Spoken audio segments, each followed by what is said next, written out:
mais jovem tem 1 ano, portanto. E então, tenho andado ausente, não é? Mas agora apareço com a aparência de espírito, está ali debaixo de uma neblina, enfim. Bom dia, boa tarde para todos, para todas. E o que é que nos espera hoje, Zizi? Bom dia, boa tarde a todos. Sejam bem-vindos quem está chegando, amigo Zé. Então, nós estamos conversando sobre a questão da avaliação. Nós estamos fazendo algumas referências e vendo em cada, pelo menos nesses últimos encontros, nós fomos trazendo as dúvidas e as questões com relação às referências de avaliação, como ela pode ser feita, né? Quais estão sendo as dificuldades. Então, estamos tratando dessas várias formas da construção de avaliação, porque foi justamente a partir dos núcleos constituídos, dos projetos constituídos, estamos nesse momento agora. Então, se o amigo Zé, nós estamos pegando aquele núcleo documental também e fazendo algumas intersecções sobre ele, tá? É isso como nós estamos. Zizi, posso? Sim, Luiz. Posso Claro. pedir aqui 30 segundos, agora que o Zé já cá está, para fazer uma partilha, que até pode ser de belezura, eu acho que é. Eu partilhei com o Zé no WhatsApp alguns nomes com quem eu estive numa conferência, onde eu fui apresentar, a pedido do Centro de Formação, o projeto que temos lá na escola. Eram eles o David Rodrigues, muito conhecido aqui em Portugal, e amigo do Zé, que ficou encantado com o nosso projeto e diz que vai à nossa escola muito brevemente porque quer conhecer tudo o que nós estamos a fazer. E mais 2 pessoas, uma delas psicólogo chamado Sérgio Gaitas, trabalha com o Sérgio Nisa, do Movimento de Escola Moderna, e ele aos 10 minutos de palestra já tinha falado 3 vezes em comunidades de aprendizagem, porque diz que não há outra forma de aprender. E eu fui-lhe perguntar, no fim, se ele conhecia o professor José Pacheco e o seu trabalho. Ele disse que sim, obviamente, que trabalhava mais com o professor Sérgio Nisa. E depois uma senhora do Porto, uma investigadora do Porto, que veio confirmar toda a teoria por trás desta praxis. Portanto, eu ontem vim para casa com uma mão cheia de tudo e outra mão cheia de mais coisas ainda. É só para partilhar esta beleza. Eu não quero desencantar o amigo Luís, mas nesta semana o meu amigo César Nunes foi ao Parlamento aqui no Brasil e, entre outras coisas, falou de comunidade, falou de tudo, entre outras coisas disse que seria necessário acabar com as provas nas escolas e fazer avaliação direto. E em Portugal conheço muito bem o David, é um excelente amigo e um bom músico, aliás, quem não sabe, ele está ligado ao jazz. E o David, o Sérgio Nisa, que eu tenho uma admiração imensa, e muitos outros fazem parte dessa pleia de autores, pedagogos portugueses. Mas, Luís, cá vai o mas. Quando alguém fala em nome do movimento da escola moderna, 3 ou 4 ou 5, não sei quantas vezes falou de comunidade, ele está a falar de quê? Comunidade é incompatível com o professor sozinho em sala de aula e o movimento da escola moderna continua a fazer isso. Dá para entender? É verdade, Zé. É verdade, Zé. É verdade. Eu disse-lhe isso, né? Eu disse-lhe isso ao Sérgio. E disse, mas ele, quando falou em comunidades de aprendizagem, no sentido que falou na palestra, estava a falar num sentido parecido com o projeto Âncora, Zé. Eu percebi o que ele estava a dizer. Ele diz que as crianças só aprendem em comunidade e os professores só podem trabalhar em trabalho coletivo uns com os outros. Pois é. Isso eu já ouço falar há 50 anos. E o que é que eles fizeram? Contrário. Aquilo que eu proponho é estabelecer uma trégua. Porque é de uma guerra que se está a passar. O nosso António Novo, ele diz que a sofisticação do discurso, que é isso, o discurso está sofisticado. Agora ouviram falar de comunidade de aprendizagem, todo mundo fala de comunidade de aprendizagem.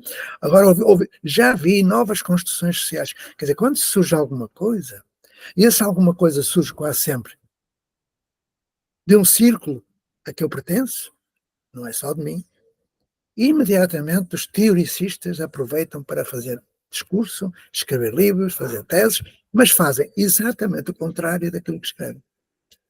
Eu penso que é bom estabelecer uma trégua e convidar os nossos amigos teóricos, não os teoricistas, teóricos, para o debate público e que tenham um pouco de coerência.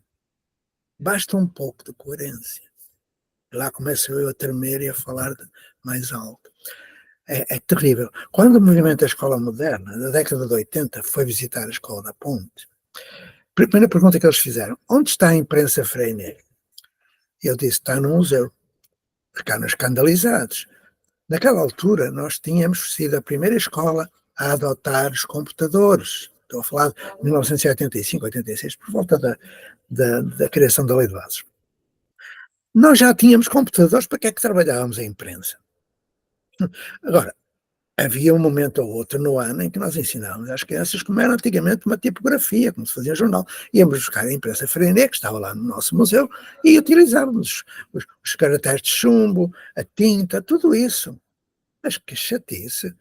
Aquilo que acontece, Luís e os restantes, é que, a partir da escola nova, que é nela que se radica o Sérgio Nisa, o Rui Trindade e toda essa gente, a partir da escola nova, tudo o que aconteceu foi isto. Criaram-se seitas. Dá para entender o que é uma seita? Há a seita montessoriana, há a seita waldorfiana, há a seita freinetiana e o rei que os partam. E não saem daquilo. Passados 100 anos estão a fazer o mesmo que o Freinet fez em 1921. Passados 100 anos estão a fazer o que ai, meu Deus, calma. Eu te percebo. Passados 100 anos estão a fazer o mesmo que o Rudolf Steiner, das Waldorf, fazia em 1919. Passados 100 anos estão a fazer o mesmo que a Montessori fazia em 1907. Pá, não há paciência, cara. José, pessoas que estão na universidade deveriam ter um mínimo de pudor. Um mínimo. José, eu te percebo. Deixa-me só dizer-te mais uma coisinha que eu acho que... Tu lembras-te de um treinador português que era o José Torres, que dizia uma vez: deixem-me sonhar. Então eu vou-te pedir, deixem-me sonhar, até porque há mais coisas que eu não te contei. Eu tive uma reunião com dois diretores de escola, Manuel Nora e Manuel Cabeça, que tu deves conhecer, e nós os três fizemos um grupo que vamos pedir ao Pedro Cunha uma audiência para avançarmos para o grupo de trabalho. Portanto, é isso que não tenho nada para te apresentar, a não ser um conjunto de sonhos que estão a descer à terra. E é isso que eu posso dizer neste momento. Portanto, deixem-nos sonhar. E bom, sonha, que é bom sonhar, mas não basta. Eu estive a trabalhar com o Nora, eu estive a trabalhar com tantos outros, quando saiu pelo Ministério a criação do projeto de Comunidades de Aprendizagem. Okay? Eu vi o que tinha acontecido, porque eu tinha estado na Catalunha, em Barcelona, em Toledo, em Castelo de Alfeltes, trabalhando com a Universidade Oberta da Catalunha, em 1996, quando Ramon Flecha publicou os Princípios Gerais da Aprendizagem Dialógica. Eu fui ver o que era. Uma bosta. Pronto, acabou. Mas a proposta teórica está correta. Agora, quando eles vão para a prática, é o desastre total. É isso que acontece com os montessorianos, com tudo isso. O que aconteceu? Foi quando chega a Portugal a novidade, os teoricistas da universidade pegaram naquilo, fizeram cursos, mandaram vir gente a Catalunha. Ai meu Deus, eu fico doido com isto. O dinheiro que se gasta, o tempo que se perde, é ilusão. É ilusão.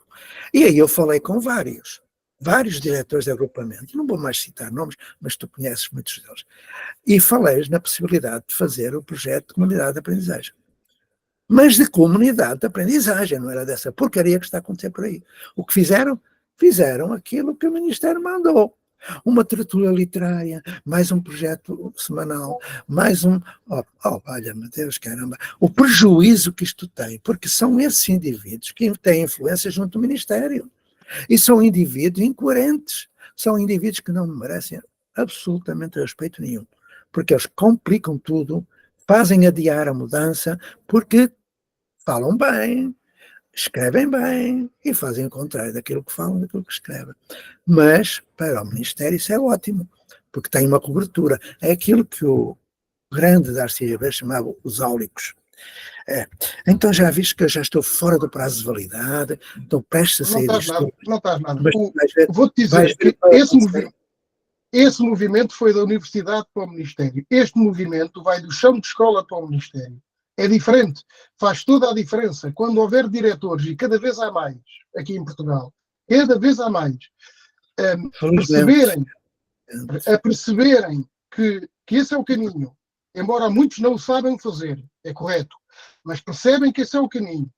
Outros sabem fazer, querem fazer, mas estão limitados pelas regras burocráticas do Ministério. Quando conseguirmos entrar no Ministério, tudo muda. Está bem, Zé? Vamos ter paciência. Eu já entrei aqui no Brasil, Luís, e continua a mesma história. Olha, o meu amigo Matias Alves, ele publicou um artigo em que falava de lideranças tóxicas. Sabem o que isso é? A maioria dos diretores de agrupamento são ignorantes, autoritários e não servem para absolutamente nada. Estão há mais de 20 anos fora da sala de aula. A maioria. Claro que há o lado saudável, é que tu pertences, e outros, o Nora, o Cabeça e tudo mais. Mas são poucos que tu digas, e eu concordo contigo, que parta da voz dos diretores de agrupamento de escolas para o Ministério, é urgente que se faça. Urgentíssimo. Nós estamos a perder tempo. Então, repara, a reunião com o secretário foi há 1 ano e meio quase, quando eu fui a Portugal no outro ano. E continuamos sem o grupo de trabalho. Quando houver grupo de trabalho, tu vais ver o que vai acontecer. Vou-te só dar um exemplo. Eu estava num grupo de trabalho no Ministério da Educação do Brasil. Fui convidado pelo ministro, trabalho de graça, e, portanto, fui. E quando se falou da avaliação, que é esse o assunto do dia, podia dar-vos outros exemplos, mas vamos falar da avaliação. O grupo de trabalho recebeu do ministro o pedido da participação de técnicos superiores de avaliação dentro do Ministério. As doutoras, todas as pós-docs, e o rei que as paga. E eles vieram a uma reunião. E muitos trouxeram PowerPoint, aquela maneira toda. Aí, o que é que fizeram? Começou uma senhora que era a chefe do departamento, não sei de quê, lá do Ministério. Bom, por este processo e tal, iremos diminuir o número de aprovações, e eu levantei o braço. Olha, eu não sou politicamente correto, eu não ganho úlcera no estômago, eu digo tudo que me apetece. Então levantei o braço. E o ministro perguntou: o professor Pacheco quer falar? Quero. Vou perguntar uma coisa aqui a esta senhora, que é a Maioralda. Faça favor, e ela, faça favor. E a pergunta foi esta: minha senhora, estamos a falar da avaliação, não é? E ela, sim, estamos a falar, estou apresentada. Olha, mas diga-me uma coisa, em que século é que a senhora está? Acabou a reunião. É assim. Vamos falar de reprovações, de anos, eu não tenho paciência para isso. Já não tenho idade nem paciência. Então, se eu estivesse onde tu estiveste, Luís, eu só perguntaria lá ao Gaitas ou lá quem fosse: meu filho, desculpa lá, estás a falar de quê? De comunidades, e que é através do vínculo, através das crianças, os professores têm que estar em comunidade. Isso está na lei, no artigo 48º, primeiro capítulo. E mais, diz-me uma coisa: estás no movimento da escola moderna, está? E é comunidade do movimento da escola moderna, ou é o professor sozinho em sala de aula? Ora, vai pregar ao outro lado. Vai chatear outro. Eu não tenho paciência para isso. Não tenho por uma razão simples. Essa gente está a fazer muito mal às crianças. E eu não perdoo. Ponto. Não é. É assim. É assim. Então eu vou-me embora no final do ano, plantar árvore, passarinho, vocês continuam. Eu fico na retaguarda, lógico, vai-me dar um prazer do caralho, andar a chatear a cabeça desses burocratas e teoricistas, são uma praga, porque passam por bonzinhos e são a pior escumalha que pode haver, porque sabem muito bem que não é assim, mas fazem assim. E dizem aos outros, para fazer de outro modo. Olha, digo-te, é de doidos. Andar 50 e tal anos nisto é de doidos. Eu ouvi o Sérgio Mesa no tempo da ditadura falar o mesmo que fala hoje. Quer dizer, um bocadinho diferente, que ligou-se a Vygotsky, vai adiante. É um homem maravilhoso. Repare, eu separo a pessoa do teoricista. São homens maravilhosos, são mulheres maravilhosas, como pessoas. Como profissionais, são a negação daquilo que deve ser. Tão simples. Então, vamos junto deles, Luís. Vamos convidá-los para o debate público, que eles nunca aceitaram. Debate público, construtivo, fraterno, respeitoso, fundamentado, coerente. Vamos sim. Estou a tratar disso. Vamos sim. Já não falo mais hoje, também. Agora estou. Bom, não quero falar mais. Acabou. Aliás, eu tenho de sair daqui a pouquinho, portanto estás com sorte. Porque... aliás, deixa-me só falar só mais um minuto. Eu tinha dito que iria acabar a minha participação nestes encontros, no último encontro de junho, mas estamos em julho, eu estou aqui porque faltei a 2, tenho falta, não é? Eu irei, a partir de agora, de julho, fazer um hiatozinho de reflexão, mas é no dia 1 de setembro, marquei esta data, 1 de setembro, começará um processo formativo em que vão participar projetos que aqui estão e outros que estejam inventariados, que estejam no dossiê que a Zizi, a Dina e outros têm. Vai haver formação, mas é uma formação que vai mudar tudo. Quem quiser participar, participe. Quem não quiser, não incomode. Não vá para lá, blá, blá, blá, blá, blá, que eu, teoricismo eu dispenso. Quero gente que faça. E estou a fazer neste momento, quer dizer, atualmente, um pequeno ensaio em Mendes. Estou a começar a fazer um pequeno ensaio em Mendes para acompanhar a reflexão que terei de fazer. De modo que, 1 de setembro, meus amigos, quero que a Zizi e outros que aqui estão, amigos, amigas, me digam quais são os projetos. Quais são? Pouco me importa que sejam 1000, que sejam 100, que sejam 1. Vos garanto que no dia 1 de janeiro de 2025 teremos uma rede de comunidades de aprendizagem. Sem ano letivo, sem porcaria nenhuma. Se conseguirmos dialogar com os teóricos, ótimo. Entretanto, não é depois, é agora. Porque eles vão acompanhar. Eles sabem muito, teoria. Sabem tudo. Então, sabem mais do que eu. Eu não tenho tempo para ler os livros que eles leem. Então, pronto. Vamos partir do princípio que haverá projetos para no dia 1 de setembro, através das arcas, fazemos o que é preciso há muito tempo, definitivamente. E espero que nessa altura já haja um grupo de trabalho no Ministério que nos acompanhe. Ficar em paz. É um prazer estar convosco, mas eu vou ter de ir, porque, como já vistes, não acrescento nada. Falar de avaliação, eu estou a escrever um livrinho, Avaliar a Avaliação, que é uma réplica de outro, em que eu participei há 40 anos atrás. Só mais uma coisinha. Aqui onde eu estou, vou mostrar, a câmara não dá para ver, mas é a Lagoa de Maricá, Lagoa das Amendoeiras. Aqui vai nascer o protótipo, que andarei no lugar de referência. Vai nascer um protótipo. Eu convidei 2 pessoas, uma delas já vi que está por aí, para virem até cá. Vai ser gratuito, vou pagar tudo o que for preciso, não preciso de dinheiro, mas contai com este lugar a partir de 1 de setembro. Com este lugar e Mendes, são os 2 que vão. Um, que é a partir da iniciativa pública, que é este. Outro, a partir de uma Secretaria de Educação. Estamos feitos. Fiquem em paz, agora vou mesmo. Espero que essas 2 pessoas, e uma delas está aqui, venham o mais rápido possível, porque eu estou aqui cheio de trabalho, preciso de partilhar. Beijinhos. Posso ir embora? Posso.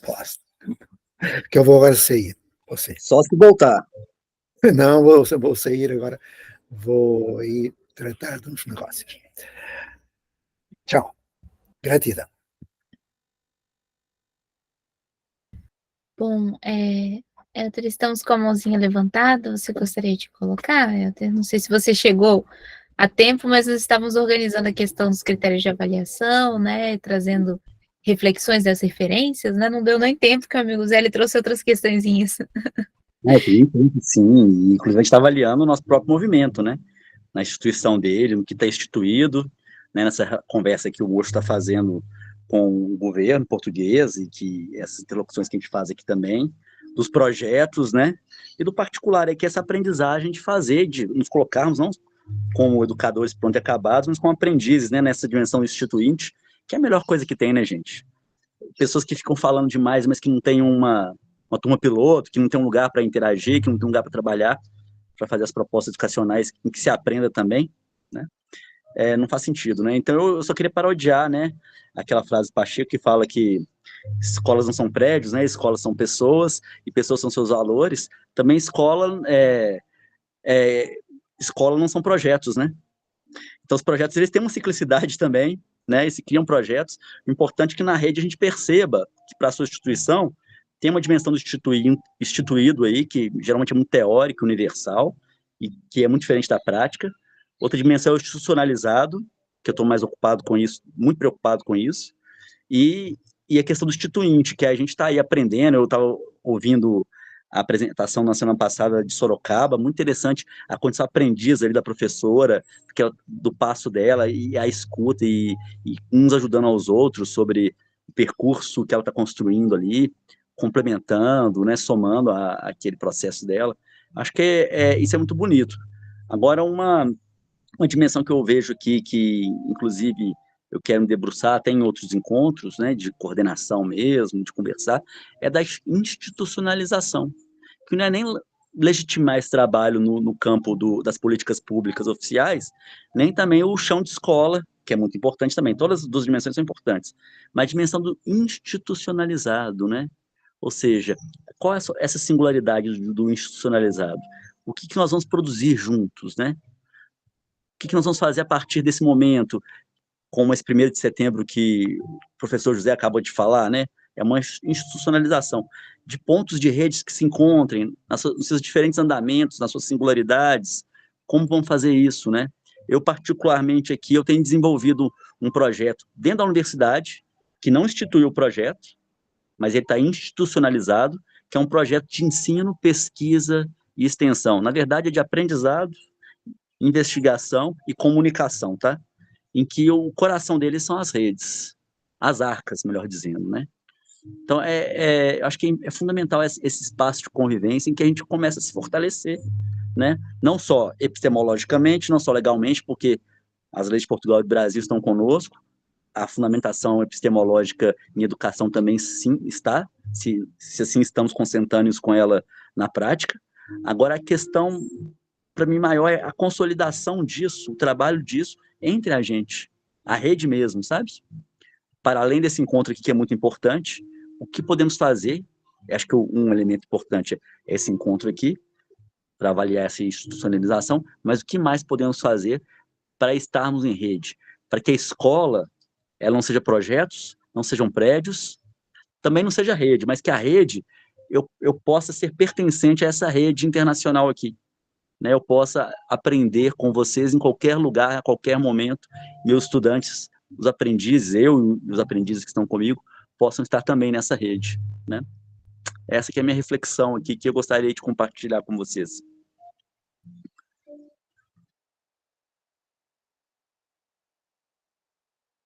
Bom, Helder, então vamos só organizar nossa dinâmica de grupo, então um pouquinho adiantado o tempo. Então vou solicitar, quem poderia fazer o guardião do tempo, para nós organizarmos nossos 30 minutos que faltam? Okay. Luiz, agradecida. Acordar então 5 minutos. Quem poderia ser o guardião das mãozinhas? Mauro, agradecida. Bom. Não, é o cedo a vez. Helder. Ah, você deu a vez? Tá. O Helder levantou a mão também. Eu não vi, não apareceu aqui para mim. Tá, eu já fui outra vez e é uma experiência boa, Helder. Vai em frente. Obrigado. Tá certo, então, Helder. Bom, então, respondendo essa questão, Helder, algumas sugestões que eu traria com relação a isso, você vê na sua localidade, vocês têm disponível, tanto no site quanto no material, as localidades das pessoas que estão constituindo projetos. Seria muito importante vocês pegarem as pessoas que estão constituindo esses projetos próximos a vocês para marcar encontros, marcar organizações, porque a grande dificuldade, muitas vezes que acontece, é que os projetos tendem a se isolar. Então, como que nós constituímos uma rede?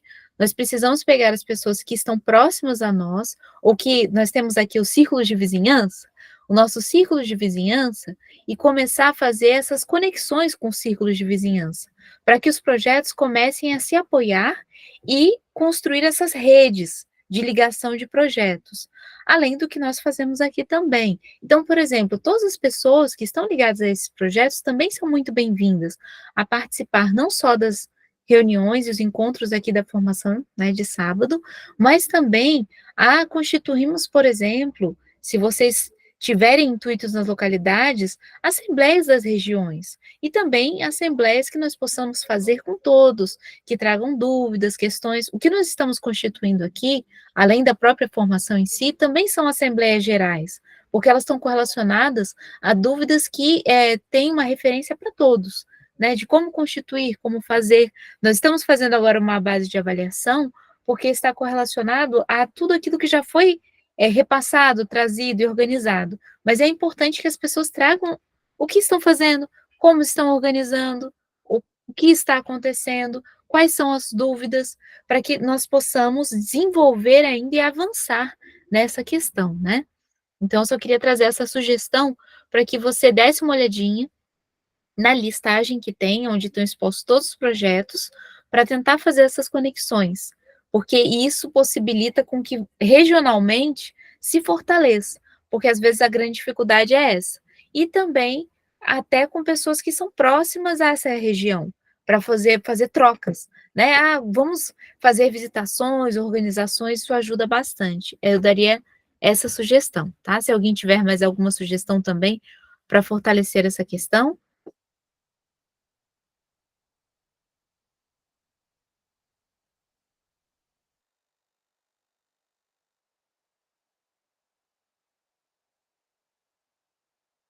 Sem sugestões por enquanto, dá para pensar, né?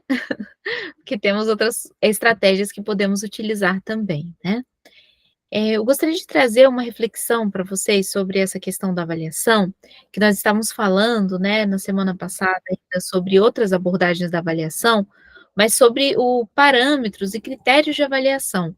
Ele também está ali no núcleo documental, é um outro material que é importante também ser visto, aonde ele traz uma reflexão sobre o que se avalia num portfólio no domínio pessoal, social e de organização, que normalmente é uma grande dificuldade de se perceber, né? Quais parâmetros nós utilizamos? Ele, se eu não me engano, ele é o 10º documento do núcleo documental que está no processo de avaliação.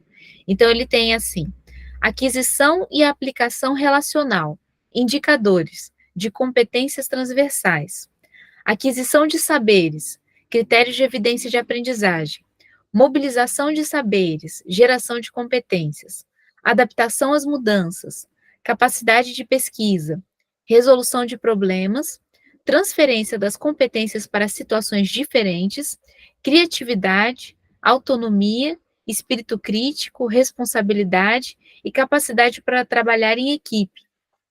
Então, eu daria uma sugestão, se vocês quiserem refletir sobre essa questão, inclusive fazendo uma referência sobre o que o Helder colocou, quais são esses parâmetros que nós podemos utilizar que estão correlacionados aos critérios de avaliação para podermos fazer o quê?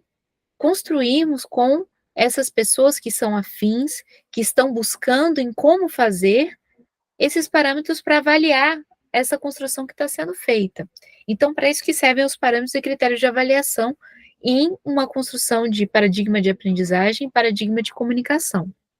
Eu daria uma sugestão de nós escolhermos um deles, ou alguns, se vocês gostariam de referenciar perguntas sobre, ou demonstrar, ou explicar como vocês estão construindo nas localidades. né? Como é que está sendo esse desenvolvimento? Ou como pensa em desenvolver, se ainda não está conseguindo colocar em sua prática? Ou como está vendo esse desenvolvimento possível nas localidades que estão acompanhando? Então, são algumas perguntas de sugestão, tá?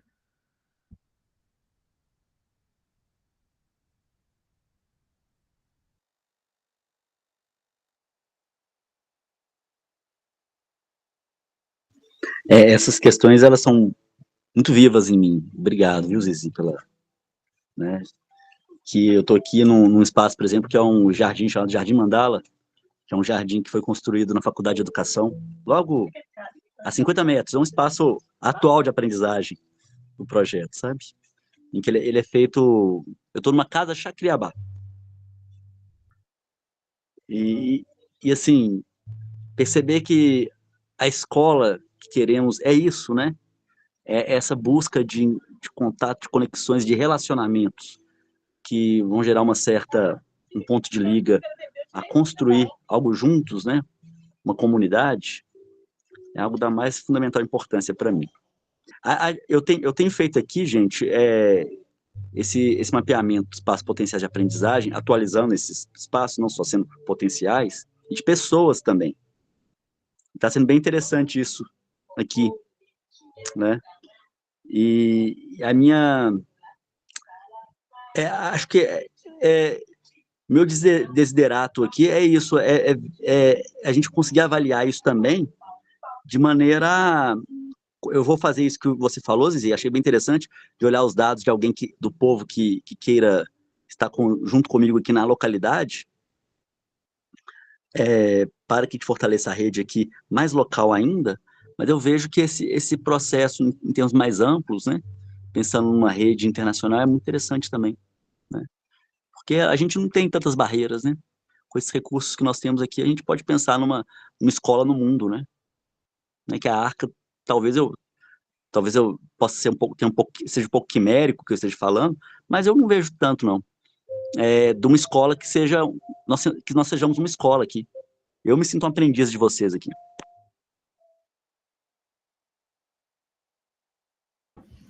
Aí pergunto, quem é a sua escola? Eu falo, minha escola é Zizi, é Mocho, né? É mais 15 pessoas que estão aqui, a Jennifer, e vou falando. O meu sentimento é esse, sabe?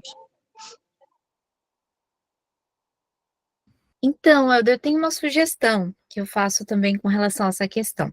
Vocês conhecem, tem um desenho, né, da Disney que chama Mulan, tem uma musiquinha que é assim, né?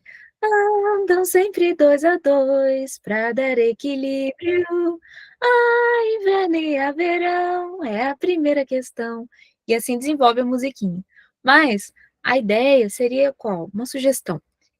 É possível fazer construções de parcerias. Então, por exemplo, se você vê alguém ou gostaria de ver alguma das pessoas daqui que está fazendo essa construção e possa se apoiar, nós fazemos muito isso.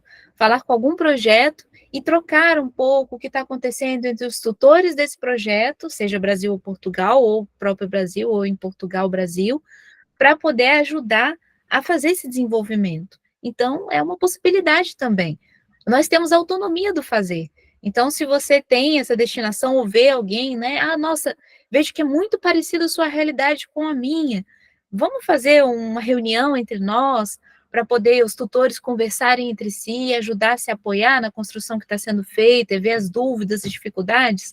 Isso ajuda muito. Eu fiz isso em alguns projetos, nós temos parcerias com alguns projetos de outras localidades. Então, nós conversamos sobre as dificuldades que estão acontecendo nessa localidade, os potenciais que estão acontecendo, que tipo de materiais nós estamos utilizando. Aí os materiais começam, inclusive, a avançar, porque quando nós vemos a organização mental que uma comunidade está fazendo, nós conseguimos também ajustar a nossa comunidade a essa organização mental. Quando eu digo organização mental, é essa forma de apresentar e evidenciar o que está sendo construído em cada localidade. Então, essa cooperação, né, escolher um outro projeto que possa fazer uma ligação, não tem os namoros, os casamentos, mas eu estou falando de projetos, né? Ou pelo menos os flertes, a sensibilidade entre um projeto e outro, seria muito bom também. Então, se vocês quiserem dar uma olhadinha naquela listagem, ver um projeto que gostaria de começar essa construção, ou aqui mesmo, nós fazermos essa conexão em alguns momentos é muito importante, tá?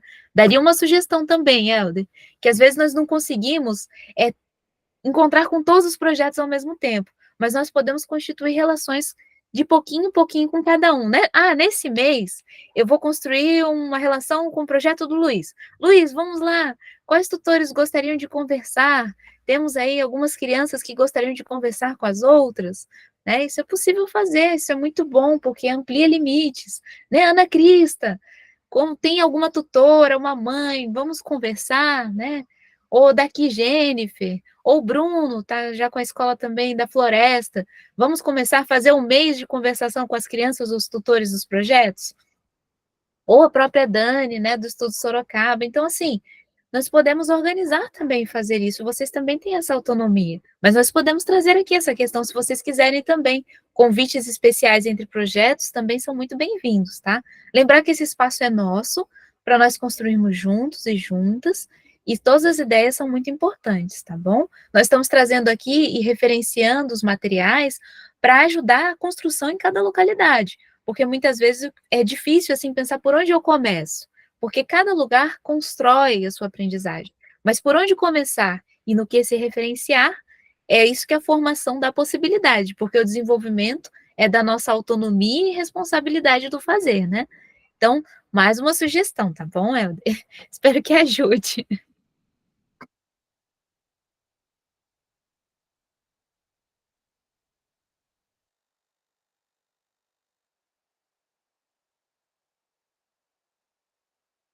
Bom, só vou retornar então só a questão aqui, se vocês estiverem pensando também, que a proposta desses parâmetros, né, que tinham sido colocados, vocês gostariam de escolher um dos parâmetros para nós falarmos sobre eles? Ou alguns que vocês estão vendo, por exemplo, dificuldade? Quando eu falo isso, por exemplo, no parâmetro e critérios de avaliação, tem a criatividade.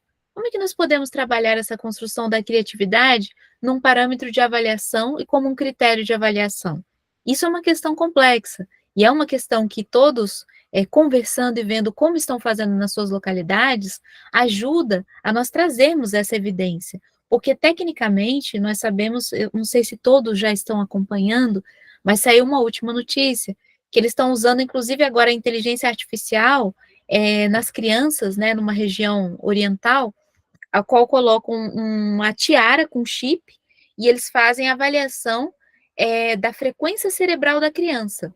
E aí, nessa frequência cerebral, dá para saber se ela está prestando atenção na matemática ou não, se ela está prestando atenção no português ou não.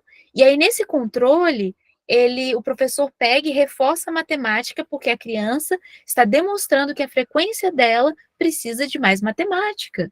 Então, nós estamos chegando nesse limite do absurdo do controle sobre a mente humana e trabalhando isso com crianças. Então, nós estamos ao contrário disso. Sim, Tina, agradecida. A Tina trouxe até aqui a matéria que demonstra essa questão, aonde o controle está sendo não só da mente, mas como da emoção das crianças, para que o professor não precise avaliar ou conversar ou se relacionar.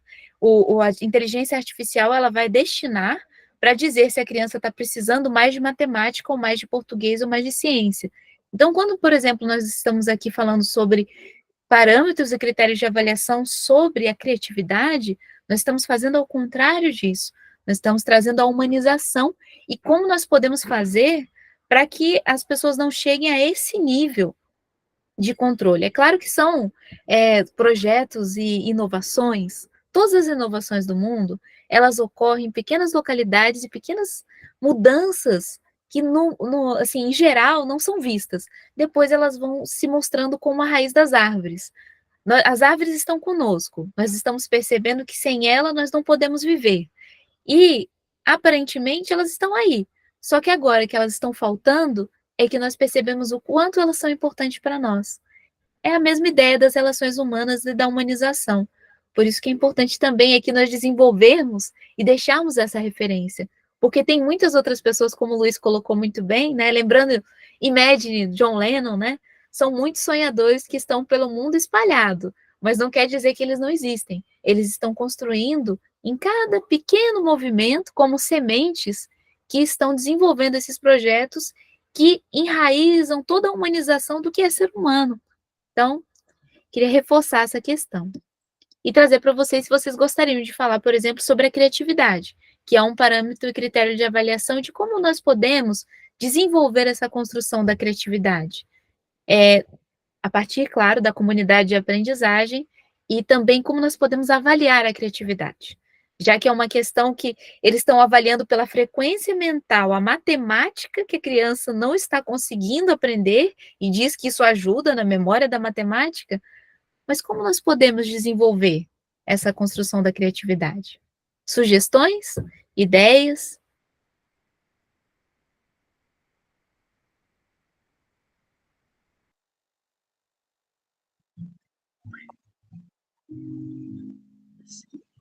Caso não tem ninguém mais que queira falar, esse processo da criatividade, claro, tirando a palavra chavão, né, da criatividade, né, como é usado capturado no capitalismo, né, temos que ser criativos, como algo extraordinário, é uma função metacognitiva, como diria o Rui Trindade, né, fundamental, né, para aprender a aprender, aprender a fazer, aprender a ser, aprender a conviver, que é a criatividade, ela está relacionada com essa capacidade da pessoa se envolver e comprometer em relação às possibilidades, né, daquilo que ela está diante, né? Então, eu acho que a tutoria, ela tá mexendo isso muito comigo. Claro que com crianças, né, que ainda não transformaram a pergunta em uma exclamação ou uma afirmação elegante, mas sim perguntas verdadeiras, né?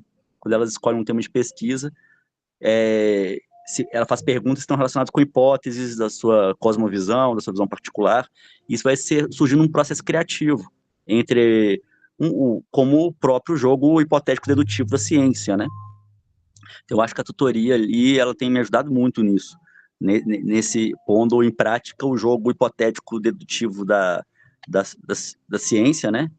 Como diria esqueci o cara do paradigma, esqueci o nome dele agora, Thomas Kuhn, e também como diria o Feyerabend, da epistemologia também, que ele pega muito Einstein, né? Falando que os métodos de Einstein, se não fosse uma das companheiras dele, ele não tinha matematizado tão bem aquilo que ele tinha imaginado, né? O método de Einstein, né? Quando ele, por exemplo, vai falar da velocidade da luz, imaginando ele se olhando ao espelho, e aí ele imagina ele viajando uma velocidade tal até chegar à velocidade da luz, e ele fala, eu consigo me enxergar no espelho à velocidade da luz? Por óbvio que não, né? Pela ideia da própria reflexão, né, da luz para se enxergar o espelho. Então, ele começa a trabalhar alguns métodos, né, a partir da imaginação. E, particularmente, eu estou criando um processo, um dispositivo de criatividade com as crianças, que está sendo bem interessante, que chama Sou Imagem. Ele é baseado um pouquinho naquele fantasia da Disney, né, são de fantasia 1, né, que eram os jazzistas, né, ou o repertório erudito também, aparecendo ali no processo criativo. Se consiste em uma espécie de meditação com a música, em que as crianças elas vão trabalhar a escuta, apreciação musical, e aí eu toco com as crianças, uma linha melódica, e aí elas falam associações que elas tiverem em relação àquilo por meio de desenhos. E está sendo bem interessante, porque elas vão dizendo muito delas por meio dos desenhos, e aí às vezes tem som e imagem, e elas partilham essas imagens, som, imagem e texto, aí às vezes elas só intitulam o desenho, às vezes elas vão escrevendo, né, e vão criando enredos imaginários sobre essa vivência que ela teve. Isso ajuda muito, assim, esse sentimento de pertencimento, de conexão, de até mesmo lidar com a vergonha lá do divertidamente, né, de poder apresentar alguma coisa que vem dela ali, uma coisa muito autoral, né, às vezes muito íntima, né. E aí o que me chamou a atenção foi um processo que eu acompanhei de ciclo de uma estudante por 3 anos, em que ele ia fazendo o processo do Sua Imagem, que era uma história de caça ao tesouro, e que nessa caça ao tesouro ele ia com o pai. Mas demorei 6 meses, falha minha, em saber que o pai dele morava em outro país.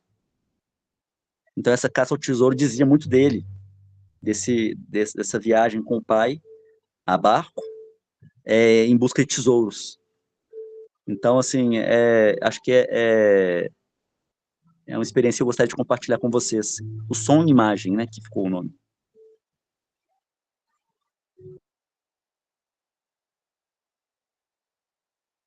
Eu só gostaria de te responder, Helder, que muito bom, viu? Essa construção, você demonstrou um desenvolvimento de um processo para se trazer e manter a criatividade, porque nós precisamos ter um espaço para vivenciar o desenvolvimento da criatividade. Se nós não temos esse espaço permitido através das dinâmicas construídas, que não são atividades direcionadas específicas para saber se você está aprendendo matemática ou português ou ciência ou geografia, né, que hoje em dia ciência e geografia também não estão tão fortes, mas pelo menos no Brasil, português, a matemática, né, e geografia, questões sociais estão perdendo muita força, a história também está perdendo muita força, né, então está sendo focado mais em questões mais práticas, operativas, que você consiga ser um bom produto para o mercado, né, educação bancária, Paulo Freire, né, mas muito boa colocação, tá, só para agradecida compartilhar. Temos muitas mãozinhas levantadas. Acredito que terão criatividade está trazendo aqui entre nós. Guilherme, Luiz, né? Primeiro, Guilherme. Levantou primeiro, Guilherme. Obrigado. Olá, boa tarde a todos. Eu não sei se no Brasil acontece a mesma coisa. Aliás, ainda antes disso, há imensas coisas que afetam a criatividade ou a produção, o desenvolvimento da nossa criatividade, mas eu se calhar pegaria apenas num aspecto que eu considero muito importante, e nesse sentido é que digo que não sei se no Brasil é igual, mas em Portugal há aqui um enorme problema, que é a questão do erro, da maneira como nós lidamos com o erro, com a falha, e por aí fora. Aqui em Portugal é uma coisa horrível, isto parece que tem que ser tudo acertado à primeira, ninguém pode falhar, as próprias crianças, desde muito novas, incorporam esta mentalidade de que eu falhei, eu não presto para nada, por aí fora. Eu acho que onde eu sinto que tenho tido mais efeito nos meus alunos é precisamente neste trabalho prévio de os ensinar a lidar com o erro. Por exemplo, eu tenho uma filhota bebé que tem 9 meses neste momento, eu adoro olhar para ela e vê-la explorar tudo. Ela tenta imensas coisas e nem sequer tem bem a noção do que é errar, nem às vezes do que é acertar. Ela vai explorando, quer dizer, sem limites. E entra assim num estado muito parecido com a teoria do flow, que vocês devem conhecer também, que é absolutamente fantástica. Ou seja, ela tem um prazer imenso na exploração que está a fazer, inclusivamente agora está a falar, não sei se está a dizer que sim, papai, é verdade, isso estás a dizer. E portanto... É verdade, tá. Estão a ouvir aí? Pronto, então, maravilha. Portanto, é isto. Ainda há pouco tempo ouvi um português que trabalha no Brasil, o Virgílio Vento, dizer uma frase que sintetiza isto que eu estou a tentar dizer, que é: as falhas são currículo, não são cadastro. E, portanto, libertar este peso enorme do que é errar, acho que potencia enormemente a criatividade. A minha experiência como professor, já sou professor há mais de 25 anos, dá-me essa certeza, e para além de ser lindíssimo de ver uma criança explorar e experimentar e acertar e falhar à vontade, e então fazer isso em conjunto, fazer isso com um trabalho de equipa, é uma coisa absolutamente incrível, é uma experiência que nós como professores temos o privilégio de estar na primeira fila a ver isto tudo, é também lindíssimo. Portanto, se calhar trabalhar esta coisa horrível que a sociedade hoje em dia, esta concorrência, só o primeiro é que vale alguma coisa, o segundo já fez um trabalho horrível. Desconstruir estas coisas todas, acho que vale a pena e influencia muito a criatividade. Obrigado.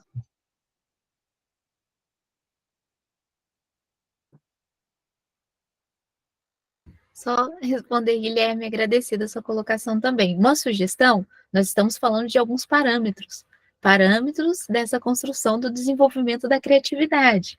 Então, isso vale a pena perceber, né? Liberdade foi colocado, a possibilidade da livre expressão, a possibilidade do desenvolvimento das vivências, a possibilidade do acerto e erro, né? Sem ser considerado o acerto e erro com pesos diferenciais, porque normalmente nós colocamos o acerto como certo e o erro como errado. E nós aprendemos assim, nós temos essa questão, tudo que nós conhecemos na humanidade, a trajetória humana da ciência, é por acerto e erro. Nós comemos uma frutinha, alguns morreram, outros não. Descobrimos que essa frutinha não era venenosa e aquela era. Né? Tudo foi dentro dessa construção da ciência. Então, não é uma questão de empirismo, mas é uma questão de perceber como nós desenvolvemos a ciência e por que a ciência permitiu nós termos a criatividade. A partir do momento que nós não permitimos mais o erro acontecer, ou o erro se torna um problema, a criatividade, como ela pode continuar para solucionar aquilo que nós estamos descobrindo?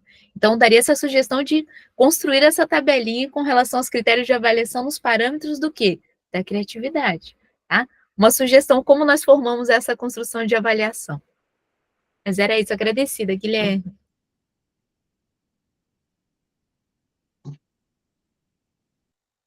Helder, não sei se sou eu, deve ser eu a seguir. Eu disse que não falava mais, mas vou ter que falar. E acho que pela primeira vez, desde que estou aqui com... Acho que vou ter que... Estou em desacordo com a Zizi. Mas já vamos ver. Primeiro só chamar a atenção da Ana Crista. A Ana Crista deve estar sentada ao colo da Zizi. Portanto, atenção, não caiam do barco, está bem? Atenção aí.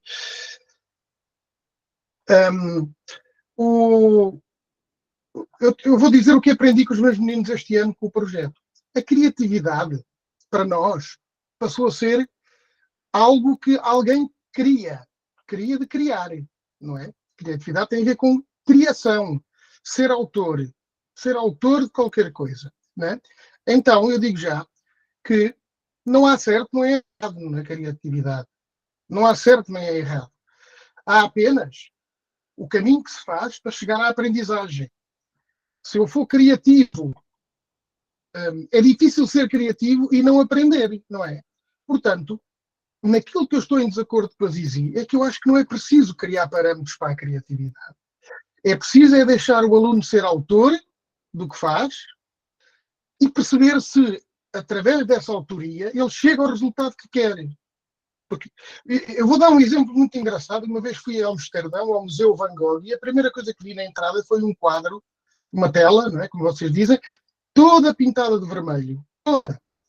E eu disse para os meus amigos, eu também fazia isto. Não é preciso ser o Van Gogh. E um amigo meu dizia, mas ele fez primeiro. Ele fez primeiro e expôs, está feito. Criou algo que não existia. Então é por aí. Eu percebi que todos os meus alunos foram criativos este ano. Porquê? Porque foram autores do seu planeamento e autores da sua aprendizagem. Então foi por aí. Eu não queria nenhum canto. Desculpem. Desculpa, Zizi. Não, Luiz, é isso mesmo. Quando eu estava explicando dos parâmetros do critério de avaliação, é para ajudar os tutores a desdobrar e evidenciar, inclusive para os pais. Mas justamente o processo é esse. Nós não motivamos criatividade. Nós possibilitamos espaço para que ela aconteça. O espaço que nós temos é o nosso entendimento que as crianças precisam vivenciar. Nessa questão do acerto e erro, é porque a tendência é que se colocar que o erro é a problemática. Mas o erro não é uma problemática. O erro, ele faz parte do quê? De algo que nós não entendemos. Aí nós compreendemos e aí nós conseguimos resolver uma questão de dificuldade que estávamos tendo.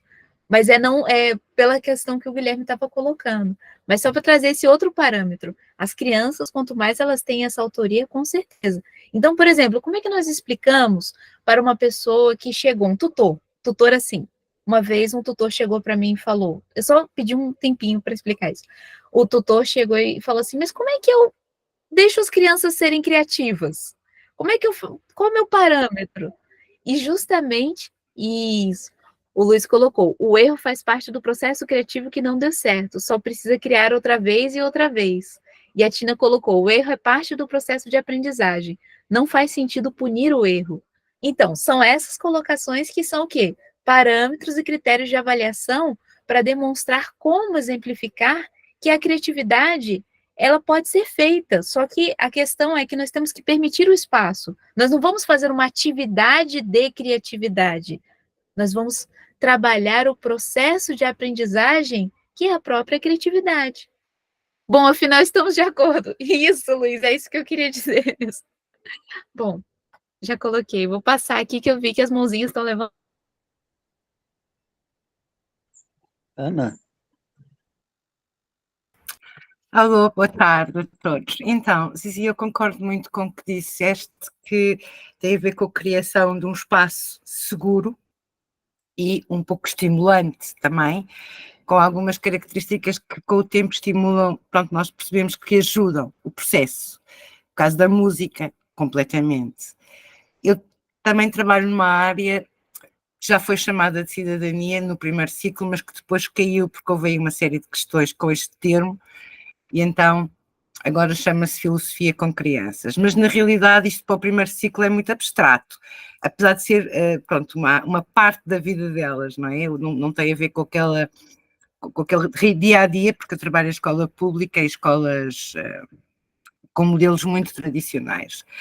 Então, sou sempre um bocadinho fora da caixa. Então é preciso trazer, para estimular e para quebrar aquela barreira, trazer assuntos que nós vamos percebendo que os estimulam e que são assuntos abrangentes. Isto é um processo, eu não posso começar pelo espaço, mas não posso começar com eles próprios, porque eles ainda, no início do ano, porque eles ainda não estão habituados a serem livres, até se criar aquela identidade, aquela relação, e aí a imaginação, a criatividade, ela voa. E depois também há uma coisa muito importante em trabalhar o erro, ou os erros, as mudanças de opinião. Ok? Eu hoje penso de uma maneira que amanhã posso não pensar, e não significa que aquela maneira tenha errada, significa que eu experimentei e eu não gosto. E isto é diariamente, esta liberdade é uma coisa que se transmite a cada respiração, quase, da nossa parte para eles. E eles respondem. Vou só dar aqui o exemplo do último projeto. Nós trabalhamos sempre com conceitos, porque filosofia é muito isso, é uma linguagem subjetiva. E este projeto que eu fiz foi aceite porque o Ministério, a DGE, este ano, anda muito preocupada em fazer formações sobre competências socioemocionais por causa da violência e do grau de violência e do burnout dos professores. Então, eu trabalho os conceitos com eles. E os conceitos são muito simples, do género: o teu lanche, a nossa cadeira.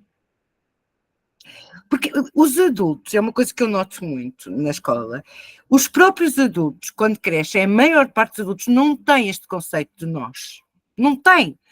Eu falo numa coisa nossa e a pessoa, duas frases à frente, puxa para a realidade dela, pessoal. E isto são mais de 80% dos adultos. Como é que estes adultos, se não o são, e não sentem, e não têm essa noção subjetiva trabalhada, como é que eles passam isso à frente? Não passam. Porque as crianças, eu trabalho com elas há 10 anos, elas têm uma espécie de um GPS, um sensor de bullshit. Desculpem a expressão. Se a coisa não joga, eles desligam. Eles desligam e ele é um ruído. Não entra. Agora, eu vi coisas e vejo coisas incríveis todos os dias. Por exemplo, no final do ano letivo agora, o último projeto é uma viagem na minha vida, na vida de cada um deles. Então nós vamos viajar como? No tempo. Vamos 20 anos para a frente, depois vimos 10 anos para trás. É um bocado aquela coisa do... Eu posso mudar de ideias, eu estou sempre que faço estes exercícios, estou sempre a dizer, isto é o que eu acho hoje, eu mudei de ideias 10 vezes, desde que tinha a vossa idade até agora, sobre, por exemplo, a profissão que eu hoje gosto. Eu experimentei, depois fui lá, testei, não gostei, mudei. Estou sempre, de uma forma leve, a abrir no discurso a mudança, porque estar vivo é isso mesmo. Então as crianças conseguem projetar. Eu acho que a minha família daqui a 20 anos vai ser assim, e depois trabalham muitas diferenças, e é muito importante que há crianças que querem viver completamente sozinhas daqui a 20 anos, que já são adultos, já não são crianças. Outros querem viver cheios de amigos, outros querem viver com cães, outros querem viver com papagaios, outros querem viver com cães e papagaios. E nessa diferença constrói-se a singularidade humana, porque é uma característica que nós temos, porque nós somos grupais e ao mesmo tempo singulares. Mas isto é muito interessante, é óbvio que isto agora aqui é muito teórico, isto na prática resulta perfeitamente. A música ajuda muito, a música e a dança também. Nós fazemos uma atividade de desenho e se vamos dançar aquilo que desenhamos, por exemplo. E a resposta das crianças, tudo isto estimula a criatividade. Eu fico Eu estou com eles há 10 anos, mas eu todos os dias aprendo. Todos os dias, através da criatividade deles. As soluções que eles arranjam, que nem me passaram pela cabeça. Começa a entrar naquele registro do faço parte da solução e não faço parte do problema. Eu vejo o mindset das crianças a virar. Mas não é imposto, Ana, agora desculpa, vamos são 5 fazer minutos. parte, não é nada disso. É um Já vais em processo 6, natural. peço desculpa. Ok, era isto que eu queria partilhar, é muita coisa, mas pronto, obrigada. Com licença, só colocar no nosso tempo, se eu solicitar mais 5 minutinhos, só para podermos fechar hoje, e eu daria uma sugestão, Ana, se você pudesse trazer, e as pessoas, né, que estão aqui, trazer essas questões, porque justamente são esses pontos de como fazer, como desenvolver esse processo de criatividade, que as pessoas que ainda não têm esse parâmetro ainda visto dentro de si, olham e falam, nossa, mas é isso? Sim, é isso. É vivenciar, é viver, é ser, é se transformar, é mudar. Para nós vivemos isso. Mas quem ainda não tem essa visão, fala, eu não sei como fazer. Eu estou com as crianças em classe, como que eu vou desenvolver a criatividade delas? Eu vou pôr uma atividade para elas fazerem, e aí elas vão ter a criatividade delas, entendem? Então, trazer esse parâmetro, por isso que ajuda para um critério de avaliação. Tá bom? Agradecida, Ana, lindas colocações. Tudo bem, então, acordar mais 5 minutinhos para fecharmos, que temos uma hora de... Então, eu estava bem ansioso para conseguir comentar muita coisa que foi dita, mas eu queria primeiro agradecer todas as partilhas. Daí, Helder, a gente está fazendo uma rede a partir dessa alimentação mútua, né, entre ansiedade e descoberta, realização, como a Ana está trazendo, como o Guilherme trouxe. Guilherme, eu estou partilhando essa alegria de estar convivendo com um bebê. E aí, para falar um pouco de criatividade, eu, no meu processo de artista, eu descobri que a grande aprendizagem do artista é abandonar a regulação, abandonar a crítica, abandonar o critério e ser tão honesto quanto possível.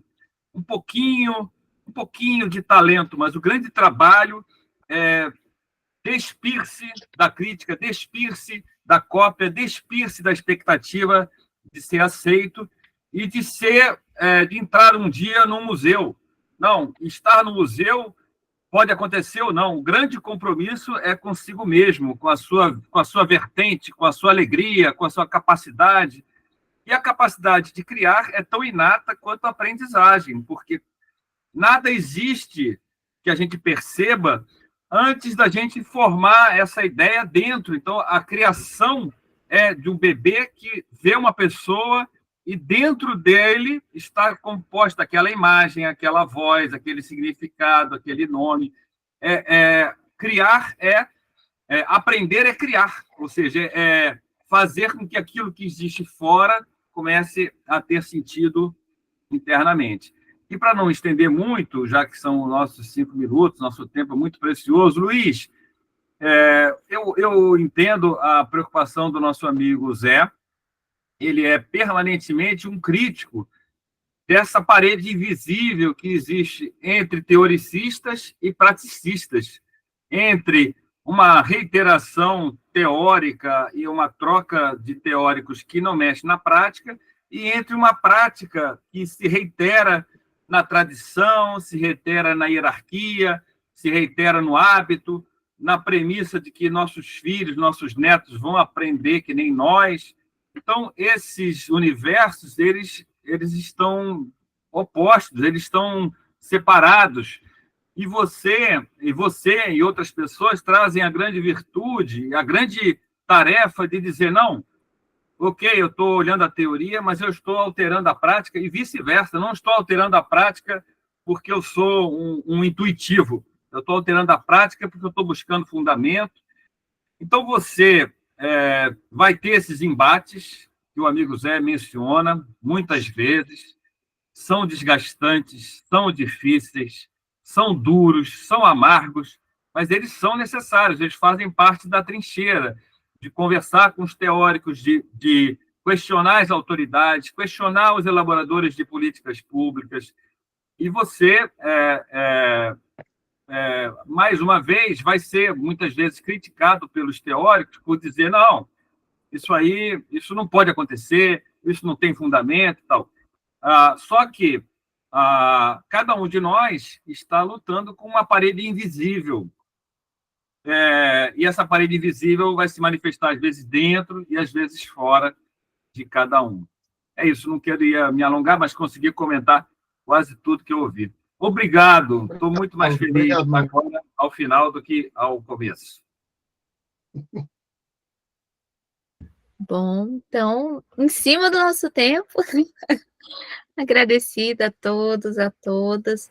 Vamos continuar desenvolvendo. Se vocês tiverem sugestões para trabalharmos esses parâmetros também, muito importante. Nós podemos construir juntos aqui, né? Fazermos juntos e demonstrarmos também, tá bom? Então, está em aberto. Autonomia com responsabilidade. Todos aqui somos responsáveis por essa construção, novas condições sociais de aprendizagem e educação, e temos autonomia também para desenvolvê-la, tá bom?